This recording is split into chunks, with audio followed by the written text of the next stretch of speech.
कई लोग ये मानते हैं कि स्पेस में कोई आवाज़ नहीं होती, तो ऐसा बिल्कुल भी नहीं ही दोस्तों। स्पेस में साउंड इलेक्ट्रोमैग्नेटिक वेव्स के फॉर्म में होती है और इन्हें रेडियो वेव के जरिए सुना जा सकता है। तो चलिए सुनते हमारे सोलर सिस्टम के कुछ प्लैनेट्स की आवाज़। Number 1 sun.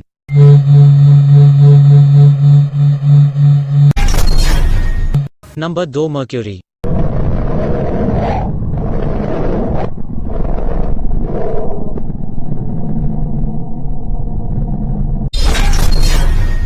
Number 3 Venus.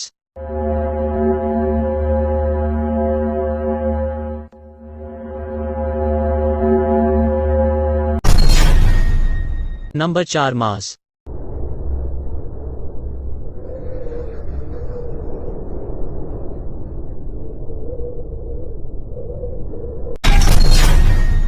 Number 5 अर्थ।